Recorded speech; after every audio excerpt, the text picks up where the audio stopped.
Nós só vamos juntar uma galera e pedir o fim da economia burguesa. O que poderia dar errado, não é mesmo? Este é o Visão Libertária, sua fonte de informações descentralizadas e distribuídas. Esse artigo foi sugerido e escrito por Rodolfo Andrello, revisado e narrado por JJ Liber. A história da repressão stalinista há muito tempo vem atraindo o interesse de estudiosos e do público em geral, resultando em inúmeros livros e artigos sobre o assunto. Um dos livros mais icônicos sobre a tragédia humanitária na União Soviética foi escrito pelo historiador francês Nicolas Vert, denominado Ilha Canibal, Morte em um Gulag Siberiano.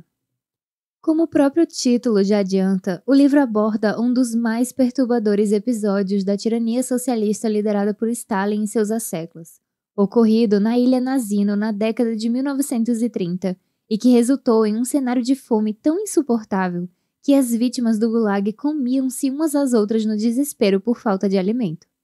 Segundo registros, 2/3 dos enviados para Nazino acabaram morrendo por conta das condições precárias. Há certas linhas que definitivamente não deveriam ser cruzadas. Uma dessas é a antropofagia, que é o ato de comer carne humana. É claro que a maioria das pessoas só optariam pela carne humana como um último recurso, num perturbador ato de desespero para salvar suas vidas.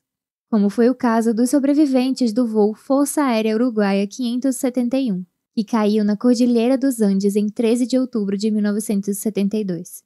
Esse foi um voo fretado que transportava 45 pessoas, incluindo uma equipe de rugby, seus amigos, familiares e associados. Aproximadamente 1/4 dos passageiros da aeronave morreram imediatamente após o acidente, e outros sucumbiram posteriormente devido ao frio e aos ferimentos. Os sobreviventes tiveram que lidar com condições climáticas extremas, frio excessivo sem nenhum tipo de fonte de aquecimento, a mais de 3.600 metros de altitude. Eles passaram cerca de 72 dias na região inóspita. Por isso, para sobreviver, não lhes restou opção a não ser se alimentar da carne dos falecidos. De todo modo, a literatura médica possui farta documentação sobre as consequências desse ato tenebroso, valendo a pena citar a famosa febre de Kuru, definida como uma doença neurodegenerativa, infecciosa, causada por um prion. A doença foi descoberta pela investigação de uma doença que atacava uma tribo de nativos da Nova Guiné. Acontece que essa tribo era contaminada pelo prion ao realizar rituais de antropofagia, devorando o cérebro de pessoas falecidas para conseguir assimilar sua sabedoria. Não é possível saber se a antropofagia na Ilha Canibal de Stalin desencadeou alguma doença desse tipo, mas o que está bem documentado é que uma vez que o consumo de carne humana começou, o cenário foi de mal a pior.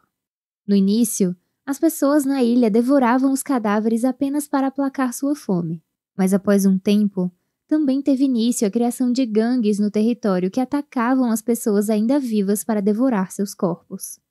A origem dessa experiência macabra veio da política soviética de isolar na Sibéria os elementos indesejáveis aos olhos da Revolução.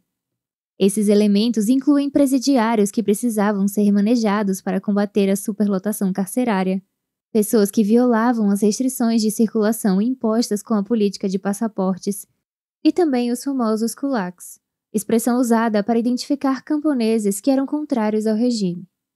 Ao todo, cerca de 6.200 pessoas foram enviadas para Nazino, das quais 2/3 morreram nesse processo, ou durante o transporte, ou por conta das condições sub-humanas que encontraram lá. Havia naqueles tempos diversas porções da Sibéria com pouca ou nenhuma ocupação humana, e os comunistas planejaram promover o povoamento da região, com vistas a se beneficiar do futuro cultivo agrícola. Mas, na maior parte das vezes, as pessoas escolhidas pelo regime eram as mais inadequadas para servir como mão de obra rural. Conforme Hardworth, os comissários do Partido Comunista enviaram para lá pessoas inválidas, idosos e até mesmo uma menina de 12 anos que foi encontrada esperando a mãe numa estação de trem. Assim, muitas dessas pessoas eram mais bocas a alimentar do que mão de obra produtiva. Para a maioria de nós, ao tomar conhecimento desses atos terríveis, fica até difícil imaginar o porquê de tantas ações macabras e completamente sem sentido.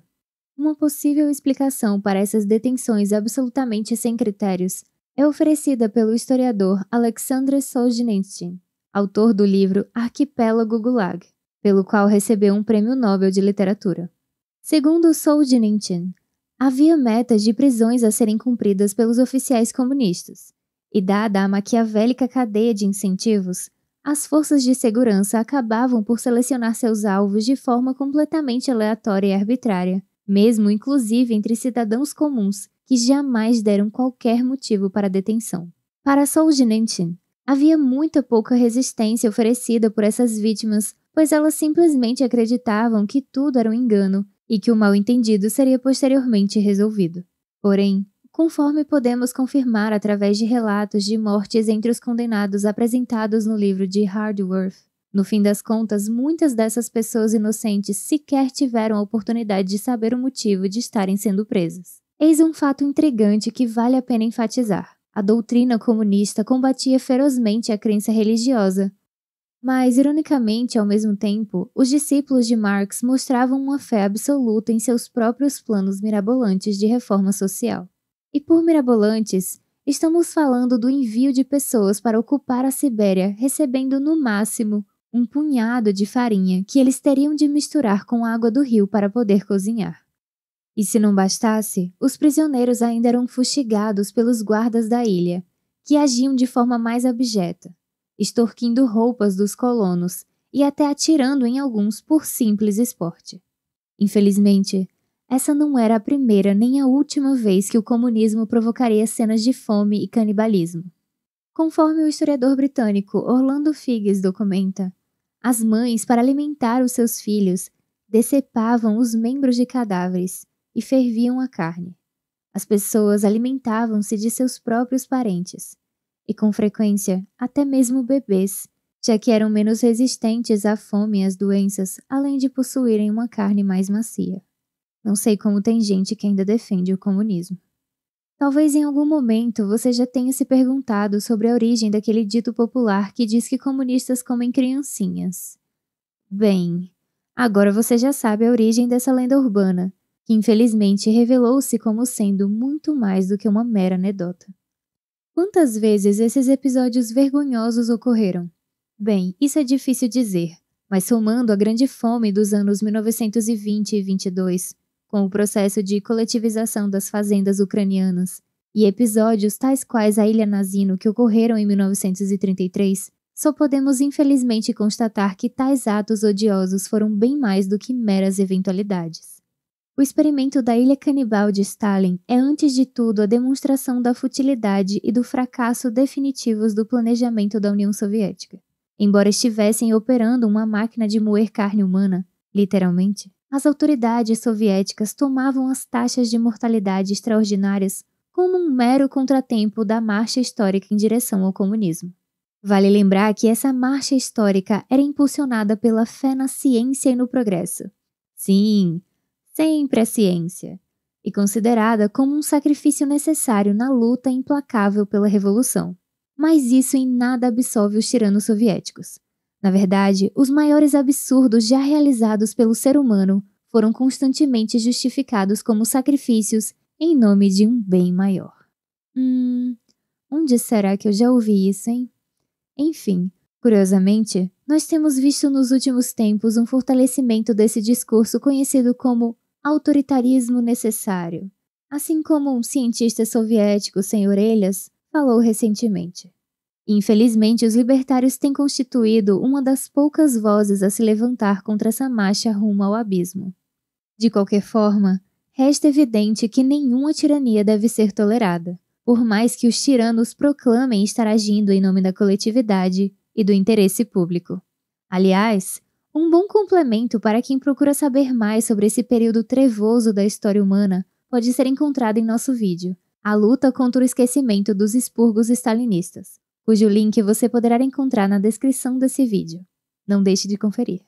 Enfim, desde Karl Marx e sua pretensa luta em favor dos trabalhadores, até os revolucionários russos e o seu alegado combate aos privilégios dos ricos, toda essa gigante montanha de boas intenções foram sucedidas dos atos mais bárbaros que a humanidade já viu. E o mais incrível é que tudo isso poderia de antemão ser evitado, se tão somente as pessoas envolvidas tivessem dado ouvidos à magistral advertência que Mises escreveu já no início da década de 20, sobre as falhas do modelo econômico do socialismo. Mas não somente suas advertências foram ignoradas, como até hoje há quem procure reaproveitar a proposta socialista na Venezuela, na Nicarágua, em Cuba, China, Coreia do Norte e por aí vai, né? E como a ameaça do socialismo continua a bater nas nossas portas, cabe a nós apresentar resistência em todas as frentes possíveis e com todas as armas ao nosso alcance, sob pena de, por nossa inércia, sermos reduzidos futuramente a um estado famélico e deplorável de abjetos canibais. Obrigada por sua audiência. Se você gostou desse vídeo, clique no ícone de curtir abaixo e compartilhe em suas redes sociais. Para ser notificado de outros vídeos, inscreva-se no canal e depois clique no ícone de campainha. Escreva artigos você também. Acesse o nosso site visãolibertaria.com. Até a próxima!